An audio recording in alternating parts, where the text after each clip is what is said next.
Fala galera da G-Fight, Diego Ribas, direto de Las Vegas, with Jamahal Hill. How are you, sir? Thank you for your time. I'm good, brother. How you doing? I'm better now, my man. Main event, UFC 300. Well, how important is that for your legacy?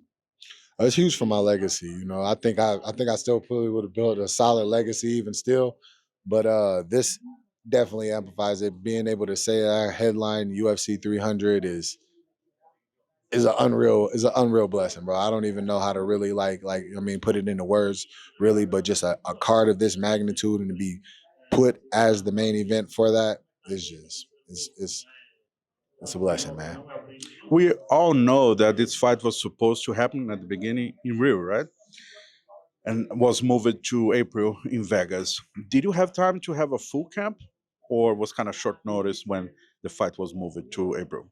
I was already training because I was already preparing to get ready for the fight in Brazil. So I was already sparring and things like that and moving around. So I've had plenty of time. I've had a solid full camp and I'm ready to go. Perfect. Okay, looking to Alex Pereira, the Brazilian. Skill by skill, how do you match up this fight?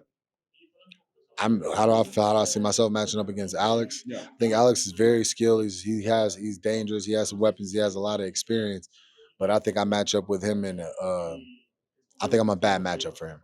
I'm a bad matchup for him, and I think I come in and I can implement myself and I can win this fight dominantly.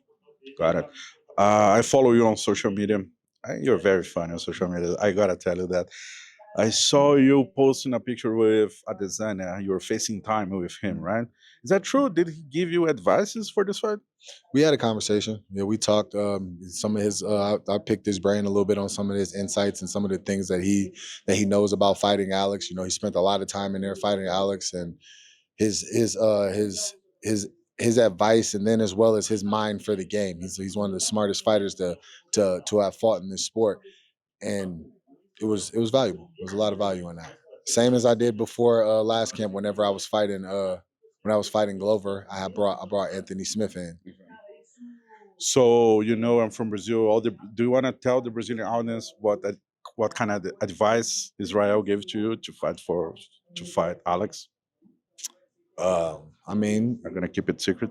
but just be myself. Just be myself. Nothing too crazy. It wasn't nothing like, oh, you got to do that or you got to take them down.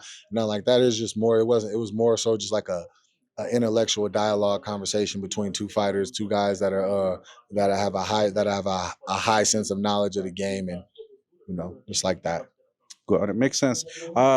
Again, I was following your social media. I saw a lot of posts, and you're kind of making fun of how everybody's telling, "Oh, you're gonna grapple him. You're gonna grapple him." But Yeah. now, maybe I'm gonna strike him. Do you feel this kind of pressure? Like I gotta prove myself. I can't strike with him, or maybe I just need to surprise him. Or what do you think about this kind of comments?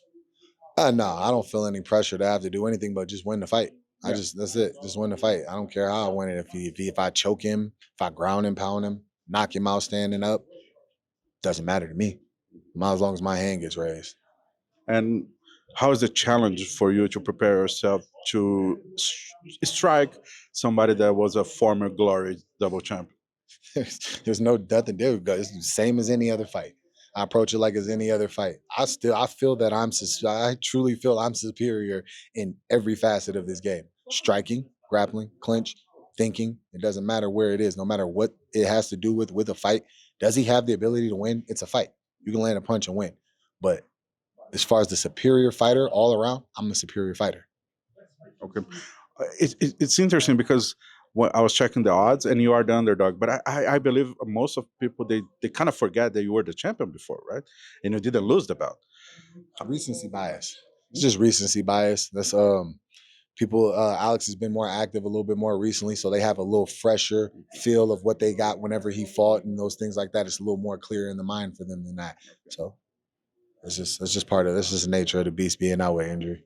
Makes sense. You don't feel like, oh, people don't trust me or stuff like that. You don't get it personal, like since you're the underdog, since you. No, I don't. No, I was people picking against me is never. That don't personally bother me. That don't bother me at all. The only time that I have problems really is the disrespect. It's like people say, I mean, anybody in this community, they know, they've seen it. the disrespect, the you calling a fighter out of their name, calling them, you know what I mean? That's my problem.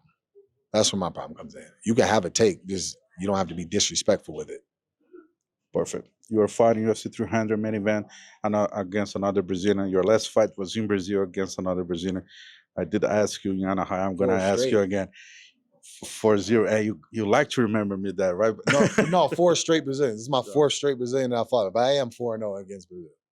Thiago Santos, Thiago Marreta, Santos, Glover, Walker, Abreu. Abreu. It's true. But you don't have anything against us, right? No, I'm Brazilian, bro. I'm Brazilian. At this point, I won a championship in Rio. Like, I'm not one of y'all. I'm not a part of the culture yet. Kind of, yep. You know what I'm saying? After this many, 5 fights, 5 camps in Brazil, I'm not a part of the culture yet. Can you say something Portuguese? Yeah, huh? Can you say something Portuguese? I can say it. I got obrigado. That's good enough. Cool. My man, have a good fight. Have a good fight.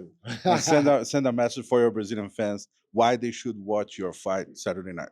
If you're a fan of great fights, legendary moments, there's nowhere else you should be Saturday night than in front of your TV watching UFC 300. You got one of the most legendary warriors to ever come out of Brazil, and you got the great sweet dreams. Come on, man. You know it's action.